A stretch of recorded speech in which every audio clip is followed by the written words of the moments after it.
नमस्कार दोस्तों। आज का ये वीडियो बहुत ही इंटरेस्टिंग होने वाला है। चलिए शुरू करते हैं। यह बात है 3500 BC की। उस समय में लोगों को सामान एक स्थान से दूसरे स्थान तक ले जाने में बहुत ही मुश्किल होता था। पर वो कहते हैं ना कि किसी भी चीज का आविष्कार तभी होता है जब हमें उसकी बहुत ही जरूरत होती है। इस मुश्किल को आसान करने के लिए पहिए का आविष्कार किया गया। पहिए की मदद से सामान को एक स्थान से दूसरे स्थान तक ले जाया जाने लगा। पर इसमें कुछ मुश्किल भी होती थी क्योंकि पहिया बिल्कुल गोल नहीं बन सका, जिसके कारण सामान का गिरने का डर भी बना रहता था। और फिर हमें पता चलता है पाई के बारे में। अगर आज पाई ना होता तो हमारे लिए गोल आकार बनाना संभव ना होता।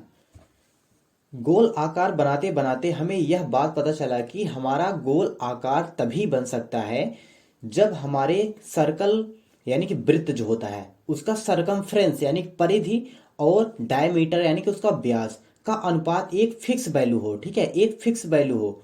और यह फिक्स वैल्यू और कुछ नहीं बल्कि क्या होना चाहिए, पाई होना चाहिए। तभी हमारा क्या बनता है, गोल आकार बनता है। इसका यह मतलब हुआ कि वह छोटा आकार हो या फिर बड़ा आकार हो, लेकिन उनके सरकमफ्रेंस और डायमीटर का जो अनुपात होना चाहिए वो हमारा पाई के इक्वल आना चाहिए। तब जो आकृति बनेगी वो बिल्कुल गोल आकार की होगी। ग्रीक अल्फाबेट का 16वां लेटर होता है पाई। जैसे हमारी भाषा में 16वां लेटर होता है पी, उसी तरीके से।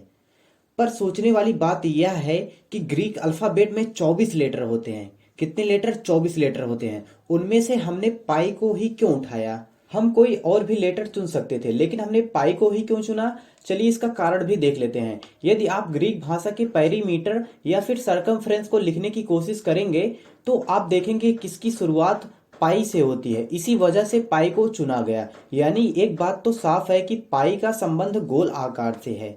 और यही वजह है कि हमारे जितने भी आकृतियां जिसमें गोल शेप आता है, जैसे कि स्फेयर हो गया यानी कि गोला हो गया, ठीक है। और दूसरा उदाहरण ले लेते हैं हम कोन का, और तीसरा ले लेते हैं सिलेंडर का यानी कि बेलन।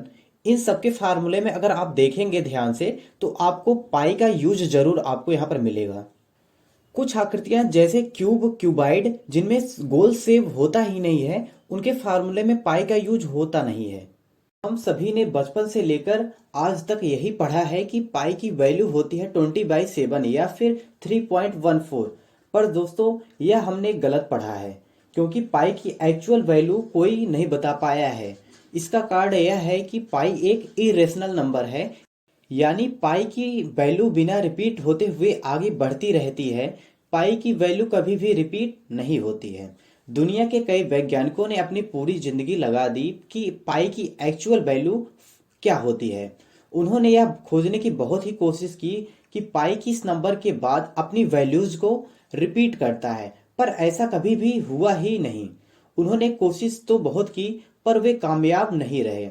और इन वैज्ञानिकों में हमारे इंडिया के महान मैथमेटिशियन श्री रामानुजन का नाम भी इसमें आता है, क्योंकि उन्होंने भी कई ऐसे फार्मूले दिए जिससे काफी हद तक पाई की एक्यूरेट वैल्यू निकाली जा सके। अगर आपको हम एक इंटरेस्टिंग बात और भी बताएं तो आप ध्यान से सुनिएगा। सुपर कंप्यूटर ने भी पाई की 5 ट्रिलियन वैल्यूज निकालने के बाद हार मान ली। यानी 5 ट्रिलियन वैल्यूज होने के बाद भी पाई ने अपनी वैल्यूज को रिपीट नहीं किया। क्या आपने कभी पाई डे के बारे में सुना है? हम 14 मार्च को दोपहर 1:59 पर पाई डे सेलिब्रेट करते हैं, पर इसके बारे में बहुत ही कम लोग जानते हैं। अब आपके मन में यही सवाल उठ रहा होगा कि 14 मार्च को ही क्यों मनाते हैं? तो इसका आंसर भी पाई की ही वैल्यू में छिपा हुआ है। पाई की वैल्यू होती है 3.14। यहीं से हमने यह डेट बनाई है। 3 का मतलब होता है तीसरा महीना। 3 का मतलब होता है तीसरा महीना। 14 का मतलब होता है 14वां दिन, यानी कि तीसरे महीने का 14वां दिन। ठीक है, तीसरे महीने का 14वां दिन जो कि होता है 14 मार्च। अब आप कहेंगे कि 1:59 क्यों मनाया जाता है? तो इसका भी जवाब इसी पाई के ही वैल्यू में छिपा हुआ है। यदि आप पाई के अगर 3 अंक आगे भी यहाँ पर इसकी वैल्यू लिखें तो होता है 159।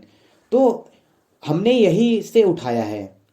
अब इसी दिन दो और भी घटनाएं घटी थी जिसको आप एक इत्तेफाक भी मान सकते हैं। पहला तो घटना यह है कि 14 मार्च को ही साइंस को हिला देने वाले वैज्ञानिक अल्बर्ट आइंस्टाइन का जन्म हुआ था और दूसरी इसी दिन सर स्टीफन हॉकिंस की डेथ हुई थी। तो आप इसे क्या कहेंगे, एक इत्तेफाक या फिर रहस्य?